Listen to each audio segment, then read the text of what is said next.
AP CM Chandrababu Dubai పర్యటనతో ఏపీకి రాబోయే పెట్టుబడులేంటి? Lokesh Australia పర్యటనతో AP విద్యా విధానంలో మార్పులు రానున్నాయా? ఇరువురి నేతల విదేశీ పర్యటనతో ఆంధ్రప్రదేశ్కి కలిసి వచ్చేది ఏంటి? ఏపీ సీఎం చంద్రబాబు మంత్రి నారా లోకేష్లు ఏపీ ప్రతిష్టలు పెంచేందుకు తూర్పు పడమరలలో ప్రయత్నాలు చేశారు.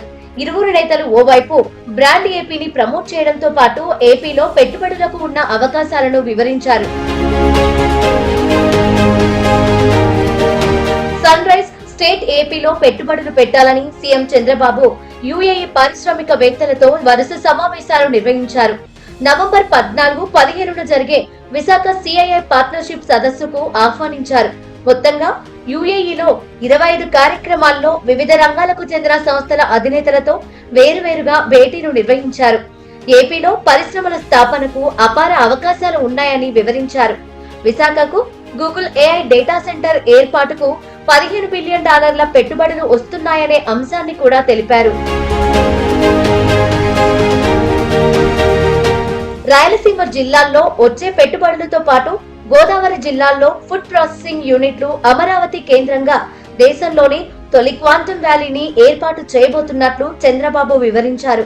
ఇక అమరావతి, విశాఖ, గుంటూరు, తిరుపతి, రాజమండ్రి వంటి నగరాల్లో రియల్ ఎస్టేట్ రంగానికి ఎక్కువ అవకాశాలు ఉన్నాయని సీఎం బృందం వివరించింది.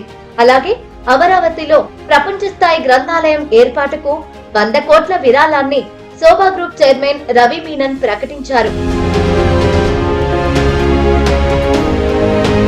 యుఏఈ విదేశీ వాణిజ్య మంత్రి తాని బిన్ అహ్మద్ ఆల్ జయూది, ఆర్థిక పర్యాటక మంత్రి అబ్దుల్లా బిన్ తుబ్ అల్ మర్రీతో జరిగిన సమావేశంలోనూ వాణిజ్య బృందం పెంపు, ఆర్టిఫిషియల్ ఇంటెలిజెన్స్, లాజిస్టిక్ వంటి రంగాల్లో సహకారంపై సీఎం బృందం చర్చించింది.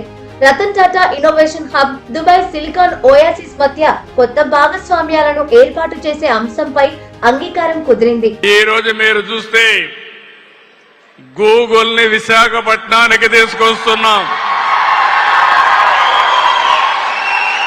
ఆ రోజు మన ప్రయాణం మైక్రోసాఫ్ట్ ఐటీ ప్రమోషన్, ఇప్పుడు మన ప్రయాణం గూగుల్ ఆర్టిఫిషియల్ ఇంటెలిజెన్స్.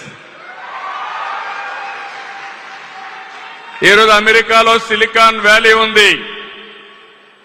ప్రపంచంలో గర్వంగా చెప్పగలుగుతున్నా క్వాంటమ్ వ్యాలీ ఉండే ఏకైక దేశం భారతదేశం, అది కూడా ఆంధ్రప్రదేశ్. మరోవైపు మంత్రి లోకేష్ 7 రోజుల ఆస్ట్రేలియా పర్యటనలో ఏపీలో విద్యా వ్యవస్థ అనుసరిస్తున్న విధానాలను వివరించారు. పరిశోధన రంగంలోనూ అక్కడి విధానాలను అడాప్ట్ చేసుకోవడం వంటి అంశాలపైన సుదీర్ఘంగా ఆయా యూనివర్సిటీల అధ్యాపకులతో చర్చించి సహకరించాలని కోరారు.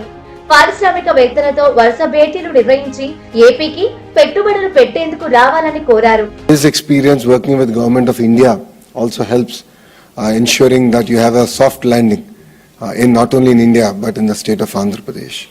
He is of course backed with a very young team. 50% of the legislatures are first timers, 17 out of the 25 ministers are first timers. It's not my grey hair, but I'm actually a senior minister in his cabinet. So we bring a lot of passion, a lot of energy to get things done.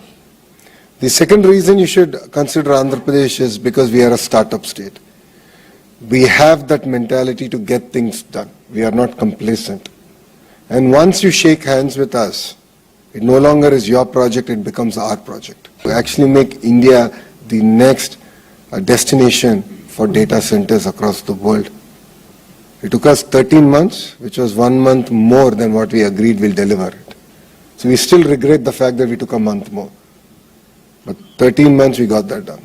Sydney పర్యటన ముగించుకొని gold Coast చేరుకొని Ratan Tata innovation hub తో కలిసి పనిచేయాలని Griffith university vice president మాన్వి Watson ను కోరారు. James cook university professor తో భేటీ అయి ఏపీని స్పోర్ట్స్ హబ్ గా తీర్చిదిద్దేందుకు డిజైన్లు ఇవ్వాలని వారిని కోరారు. ఆ తర్వాత మెల్బోర్న్ లో ఏఐ, సైబర్ సెక్యూరిటీ, ఐఓటీలపై నైపుణ్యాభివృద్ధిలో భాగస్వామ్యం వహించాలని, క్వాంటమ్ టెక్నాలజీ రీసెర్చ్ కి సహకారం ఇవ్వాలని పారిశ్రామికవేత్తలను కోరారు.